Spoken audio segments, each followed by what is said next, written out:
put his kids through college.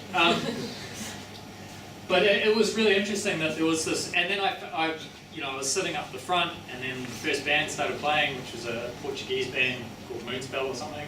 Never heard of them before.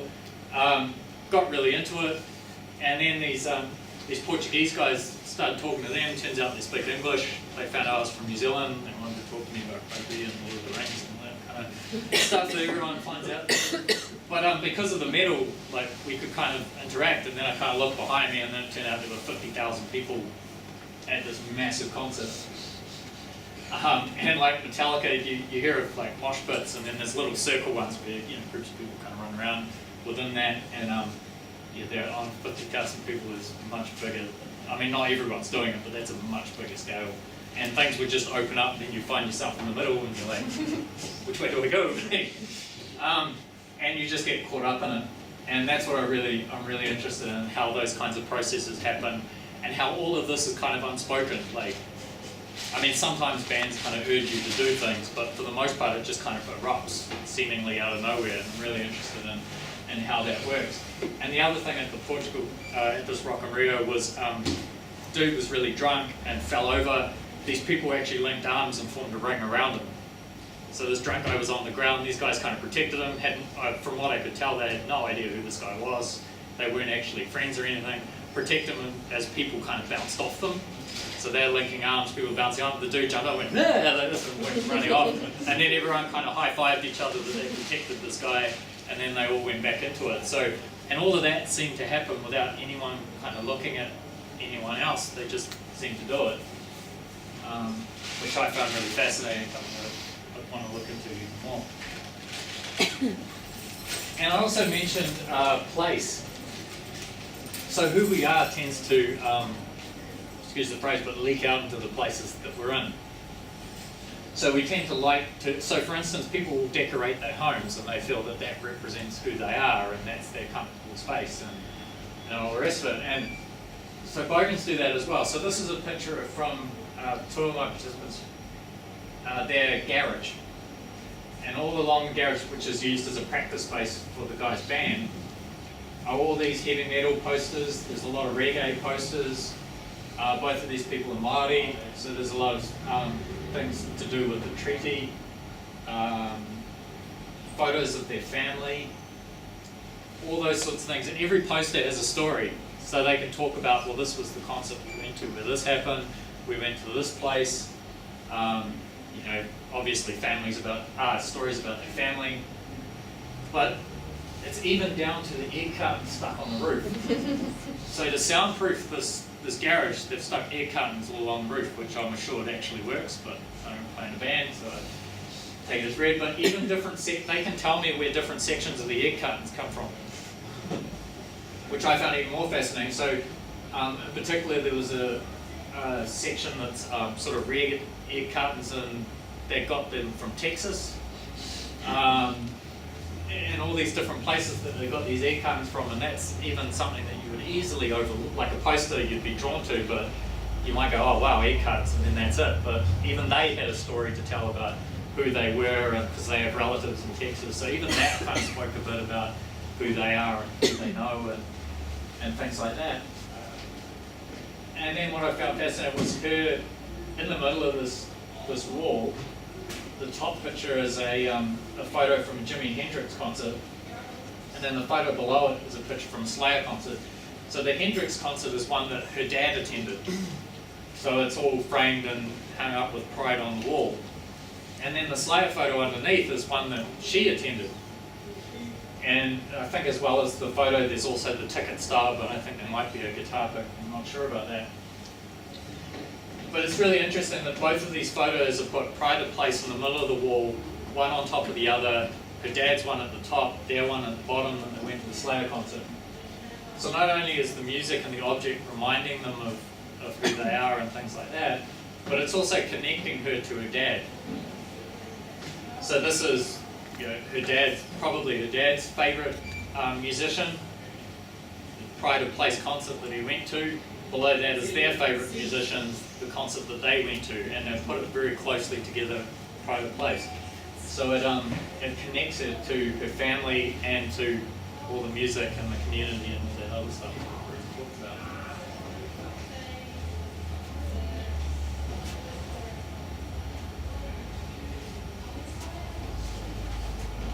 So another thing I'm interested in is how these things become normalized. So when you're a bogan and you dress all in black, 9 times out of 10 you're not really worried about what shirt you're wearing. Sometimes you forget that it's not a good idea to go to a hospital wearing a shirt with cannibal corpse written on it. But all that stuff has become normal. You're just used to getting up, putting on a metal shirt, putting on jeans and going out in your day. And it's only until someone points out, hey, that's kind of weird or you're different or whatever, that you kind of like, oh yeah, maybe this isn't the right place to do this or whatever. But that's only through these things have been done day after day after day. So one of my participants, I went and interviewed him at his home, and I got to the question about, well, okay, are there any objects or anything that has a particular story that we could talk about? And he sort of thought about it and he said, oh, no, not really, yeah, like I don't really know. We'll go for a walk through the house and we'll find something. And we walked into his bedroom and he goes to talk about the poster on the wall. And I look down and there's this headboard carved out like the shape of a guitar.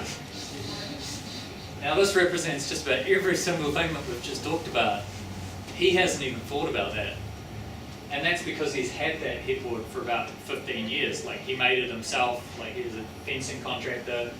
Him and a mate, I think it was a mate, made it out of like some native timber, carved it into the shape of his guitar, so it's actually in the shape of his guitar. And he's been sleeping in that bed just about every day for 15 years at the time I talked to him. So because he was just so used to having this guitar headboard, he didn't even think of it. And here it is, you know, and it wasn't until I actually walked in and went, what about this? That he actually thought about it and thought, oh yeah, you're right, like, this is, but he'd just been so used to it. He just didn't think anything more of it. And I don't have any photos to represent this, so I just put this one. The other thing, as I said, I'm sort of interested in as well, is how bogans interact in circumstances that aren't really bogan. So one of my participants, at the time at least, he worked at a bank. He was a bank teller. And he's like a hard-out bogan guy. They always dressed in the black shirt, black jeans in his normal everyday life, except when he's at work, so he has to dress kind of as a professional and stuff like that. And that, well, just as an aside, that gets hilarious when people ask him what he does. So he's at a bogan at a concert, and then they ask him what he does for a job, and he says, oh, I'm the bank teller. And they're like, no, what do you really do? So he got to the stage where he got so fed up with these questions that he tells people he's unemployed. It's just easier. Oh yeah, I'm a bogan, I'm unemployed. Oh yeah. But what happened was they had a casual day at his work. So he works at a bank, normally dresses quite professional. They had a casual day. He turned up in a t-shirt like this. So someone laid a formal complaint. He, accused him of all the stuff and all the rest of it. This is anti-Christian and yada yada yada. So he actually had to talk to his manager about the shirt that he had chosen to wear on a casual day. So this is a band called Megadeth. The album, Peace Sells, but who's blind. So he ended up having to explain his entire identity to his manager. He had to explain that he was a musician. He had to explain that he's into this kind of music. He had to explain that the whole Peace Sells, but who's buying is an anti-war message. He had to explain that the actual singer of the band is actually Christian. All of this stuff. So he essentially had to lay out his entire identity to this manager about what he did. And then the hilarious thing was that the manager, well, quite rightly said, oh, well, this is your culture, and like, kind of said there's nothing to worry about, all the rest of it. Well, I don't know if this was a good thing for him or not, but she asked him if they had a bogan day at the bank. So he bought in all these heavy metal flags, he bought in all these albums, and he dressed in the bogan gears, and then he pretty much had to explain it to everyone else in the... So he thought this was pretty cool, that his culture was being accepted and stuff, but chances are it's the manager getting him to reassure everyone else in the bank that there's not some satanic person in their midst or whatever. But I find that really interesting when those things are brought up. We're normalised, we're used to all this stuff, we're used to wearing these shirts. I mean, we get this image a second look, but to other people it could be quite shocking potentially. So it's really interesting how these things move across these different areas and different sites. So that's kind of a summary of the things I do. So some of my other projects is the book, sort of we mentioned. I went to a heavy metal conference last year, like an actual heavy metal. I'm not talking I got drunk and went to a concert. I went to a heavy metal conference, and this was in the States in Ohio. And it's really funny because normally, like, I was part of the psychology department, like at a uni. So I go to all these psychology conferences, and I stick out like this sort of, I'm the guy in the Iron Maiden shirt and like all these collared shirts. Everyone thinks I'm a bit weird. No one knows where to categorize my stuff. So amusingly, at that Portugal conference, for instance, the first two speakers were talking about the dangers of alcohol and trying to treat alcoholism, and they've got all these pictures of people drunk in the bar and isn't this embarrassing, and then there's me at the end with the same pictures saying that this is all a good thing. Not that alcoholism is a good thing, but the being in a bar and hanging out with other people and how this connects people, I'm in amongst all the, I have the same pictures and they have this anti-alcohol message. But I met these other people and we got this idea where, so I'm involved in co-editing a heavy metal textbook. Like it's an actual textbook. Which again I find hilarious, but that's what I put, that's right, it's a textbook. So that's been really interesting. Got a bunch of people put in their chapters, we've got a publisher who's going to put it out. Also trying to make a Bogan movie, so after the book came out, a friend and I, Fro, were talking about it, and it was really cool that the book came out, Fro's book. And so sort of thought, well, wouldn't this be funny if we did a movie?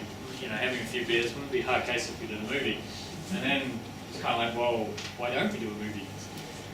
So we managed to get a little bit of support for it and trying to do an extended trailer for the story called Sort of Famous, which isn't directly from the book, it's a completely different project.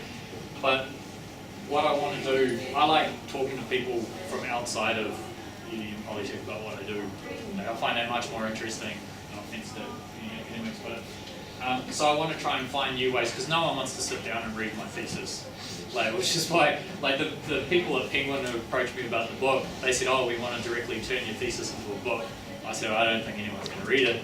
They said, let me be the judge of that. A month later, they came back and said, yeah, it's a bit dry, eh? I don't know what they were expecting, but it's a thesis. So I'm really interested in ways to get my my work out there in an entertaining way, which is why I really enjoyed writing the book. And so we're trying to get out some of these Bogan themes and some of that stuff that I've already talked about, but in an entertaining kind of fictional kind of way. And then there's the documentary series that's only just kind of started, so not too much to talk about that, other than it's TVNZ and called Bogan's Heroes. So why is this important? Why even bother? I've been called self-indulgent. Even before Dirty Politics, before whale oil became a big thing, he was criticising me on his website, which is quite amusing. I have the distinct pleasure of that. I like Bogans, I tend to think of are kind of marginalised, but not in the same way that other groups are marginalised. I call it an aesthetic margin, being aesthetically marginalised, I can't say the word. So this isn't necessarily like Bogan's being persecuted in the way that certain other groups are persecuted, but it's that whole view that, heavy metal is something we will grow out of, and look at that guy, he's pretty immature. It's that kind of mocking of taste and having a bit of a laugh at our expense, which isn't too bad in all certain circumstances, but can be a bit of a pain. So it may seem like I'm just whinging, but there can be very real consequences of these sorts of things. So the Oxford English Dictionary came out and defined Bogan as unsophisticated, uncouth, and uncultured. And I kind of give them the sophisticated and the unsophisticated and uncouth bit. But uncultured is a really weird way of putting it, given everything that I've already talked about. And it's a different culture. But this can have really real sort of consequences, I guess. And I only read this yesterday. This is really good timing on this newspaper's part that it gave me an example of exactly what I wanted to talk about. So this is in Perth, Australia. So we're talking about Australian Bogans. There's an area called Rockingham that seems to be like a Bogan capital of of Australia, kind of like how Hamilton or West Auckland is kind of bogan centres for New Zealand. And so they talked about how it's being de-boganed. So how it was like, oh, once upon a time this town just used to be a bunch of bogans, but now we've got these upper class kind of cafes and tapas bars and all this kind of, isn't this really great and wonderful? And there's this guy there called Mark Stoner, and that's his actual name, Mark Stoner. And he has a business selling bogan stuff. Like, I'm actually wearing one of his shirts, but I'm not sponsored by him, I swear. And so they interviewed him as well about what he thought about this changing demographics within the area, and everyone else was seeing this as a really positive sort of thing, that these bogans are being pushed out and all the rest of it. So this was kind of the view of some of the business owners in the area. So they said the seaside city, it's been bogan crown since 2009, is seeing strip clubs and flannel shirts give way to a fledgling new food scene of tapas bars and organic cafes. I don't know what an organic cafe is. I don't think I want to know what an organic cafe is. And then they interviewed the CEO of the Chamber of Commerce there and said, oh, every town's got bogans. I don't know why someone lobbed a grenade in here 20 years ago and it's become the bogan capital. He says the area's culture, along with its population, is changing dramatically. I think it's like everything, people have come in and raised the bar. So that's quite insulting. Like, I mean, I'm quite willing to take piss out of myself and all the rest of it, but someone saying they've raised the bar is quite insulting to those people who have been in that town, you know, the bogans in the town who have been there for years, and here they are saying, oh, isn't it a great thing that these people who have been here for years are being pushed out? And isn't it great that we're getting a better class of people in this area? So then they interviewed Mark Stoner. So he sort of said, oh, you know, there are a couple of real estate agents who don't talk to me and they blame me for the downturn. And he says, I love Rockingham, I've lived here all my life, I don't understand how it gets its bogan name. It's one of those things in life that just happens. So here we have a perspective of someone who's lived in this town for a long time. To be honest, even if I hadn't mentioned it, like this bottom thing, you may mistake that for one of the cultured people in Rockingham saying something. But he's talking about how much he loves the town, how much he's connected to it, and yet here he is kind of made to feel not welcome in a place where he's lived for quite a while. I don't know how long he's lived there. Purely because these real estate agents think he's driving down the property values.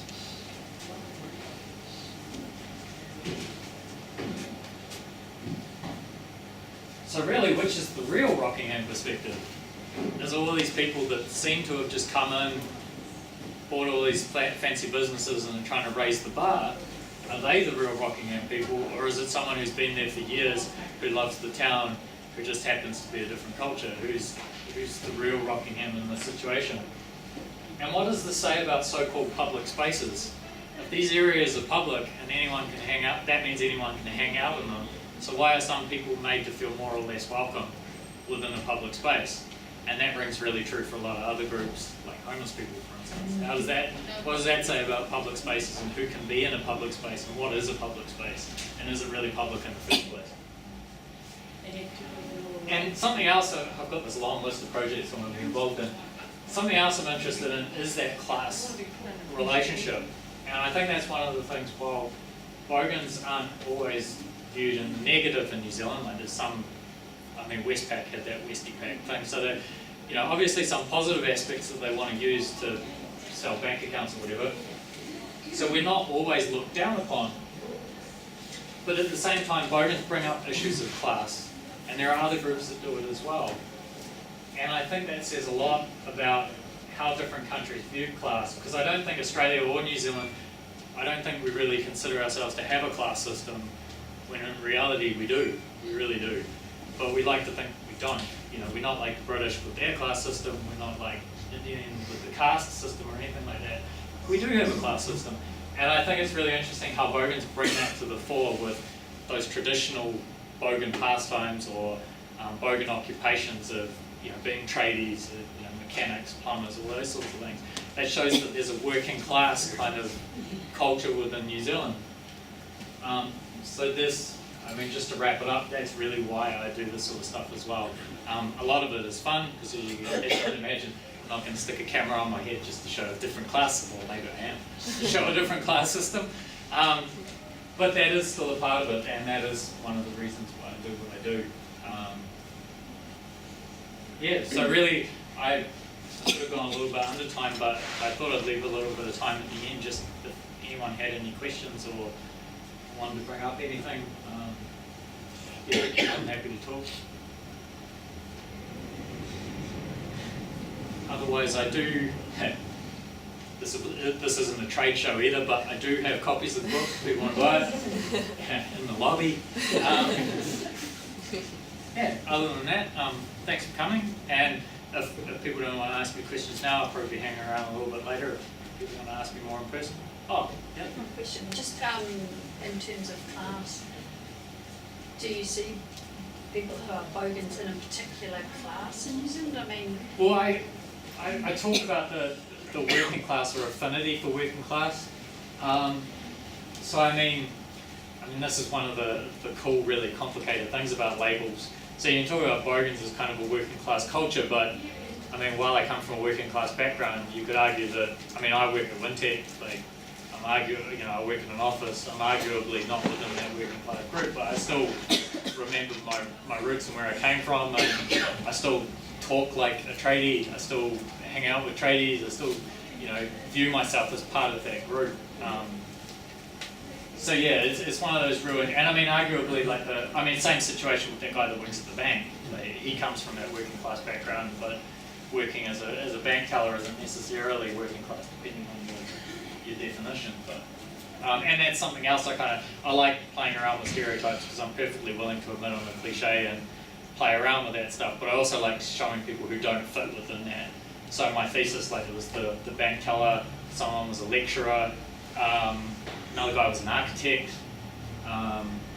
So I sort of intentionally tried to get a range of different occupations to try and sort of play around with those stereotypes as well. So occupational group isn't necessarily one of the things that include you in that group? No, I don't think so. I think a lot of what I do is all grey area, but I like to think that if you identify as a Bogan and people willing to kind of accept you within that group, then you are one, like any other kind of group. As long as you feel that you're part of the group and the group includes you, then you are part of that group. Have you cross-referenced against other groups in the same sort of... I've played around, in the book I kind of play around a little bit with, groups that Bogans get confused with. So I sort of looked at those other groups. We dress all in black, we listen to aggressive music, but then how does that make us different from goths? Or we dress all in black, how does that make us different from other groups that dress in black? One of the guys in the thesis, he used to have like a massive mohawk, but that's more from punk culture. How does that? So that's when I talk about, while I didn't necessarily kind of do any kind of formal cross-referencing or anything like that.